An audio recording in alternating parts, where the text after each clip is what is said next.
Hello students, how are you? Сәлеметсіздер ме оқушылар, қалдарың қалай?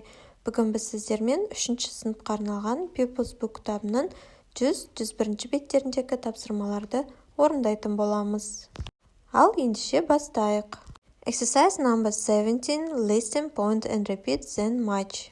Тапсырма бойынша тыңда, көрсет, қайтала, одан кейін сәйкестендір дейді. Бізде бұл тақырып бойынша жаңа сөздер берілген, сол сөздерді біз көрсетілген суреттермен сәйкестендіріп шығуымыз қажет. Бірінші сөз skateboard.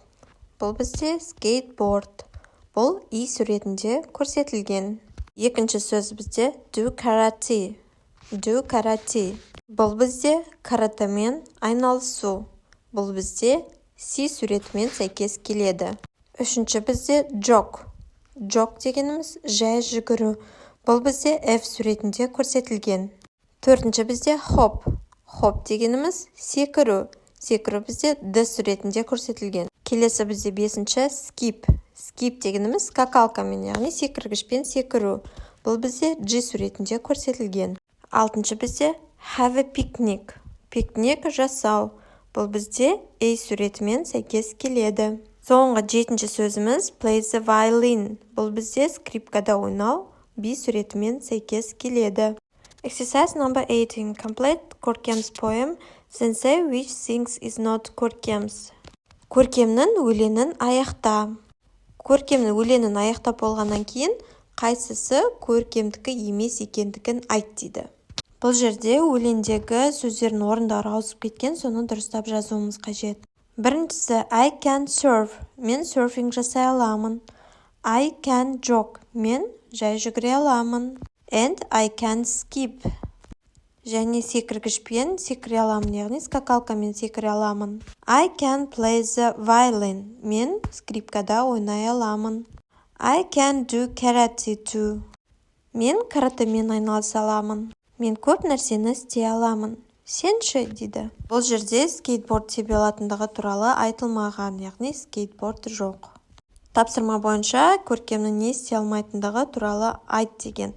Яғни көркемге қатысы жоқ суреті тап деген, бұл жерде скейтбордтың суреті артық болады. Келесі бетте бізде study spot тұр, яғни ереже. Берілген сөйлемді оқиық. I can skip really well. Look at me. Мен секіргішпен, яғни скакалкамен өте жақсы секіремін. Маған қара дейді. Енді оң жақта берілген сөздерді қараймыз. Quick, quickly. L және Y әріптері қосылған. Quick дегеніміз бізде жылдам, тез деген болып аударылады, ал quickly дегеніміз жылдамырақ, тезірек деп аударылады. Егер бізде сөзде L және Y әріптері қосылған болса, күшейтпелі түрде қолданылады, яғни жылдамырақ, тезірек. Келесі сөз easy, easily. Easy дегеніміз оңай, easily дегеніміз оңайырақ. Келесі сөз бізде good. Good деген сөзге біз ешқандай ly жалғамаймыз. Ол түбегейлі well деп өзгеріп кетеді. Яғни good дегеніміз жақсы, well дегеніміз жақсырақ. Келесі сөз fast. Fast дегеніміз тез, яғни fast деген сөз өзі fast болып қалады. Ереже бойынша көрсетілген good сөзі well-ға ауысады, ал fast болып қалады. Ереже өзі солай болғандықтан біз ешқандай сөзді ауыстырмаймыз. Ережеге сәйкес тапсырмаларды орындайтын боламыз. Exercise number 19. Make sentences.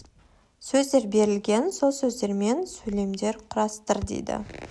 Әр сөйлемнің жанында бізде смайлик көрсетілген, яғни смайлик күліп тұрған болса, бұл болымды сөйлем, ал смайлик күлмеген болса, бұл болымсыз сөйлемге келтіруіміз қажет. Бірінші сөйлем Гүлнара do karate. Гүлнара can do karate. Гүлнара каратэмен айналыса алады. Бұл бізде болымды сөйлем. Екінші сөйлем we have a picnic today деген сөздер берілген. Енді сол сөздермен сөйлем құрастырамыз. Бұл жерде смайлик күліп тұрған жоқ, болымсыз сөйлемге келтіреміз. Біздің сөйлем we can't have a picnic today. Бізде бүгін пикник жоқ. Үшінші сөйлем Санжар jog all day. Бізде күліп тұрған смайлик, яғни болымды сөйлемге келтіреміз. Үшінші сөйлем Санжар can jog all day.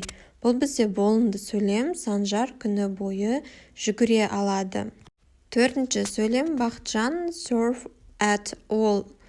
деген сөздер берілген, және де бізде смайлик күліп тұрған жоқ, яғни болымсыз сөйлем жасауымыз қажет.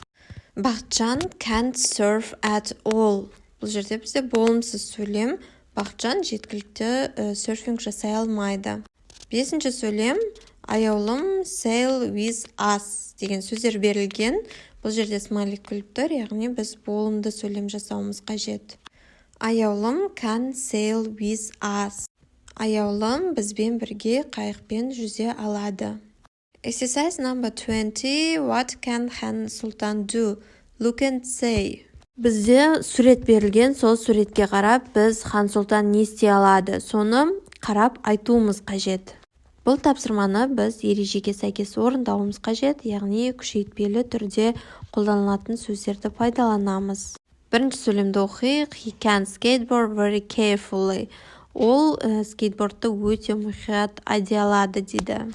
He can play the violin very beautifully. Ол скрипкада өте әдемі ойнай алады. Үшінші, he can do karate very well. Ол каратемен өте жақсы айналысады.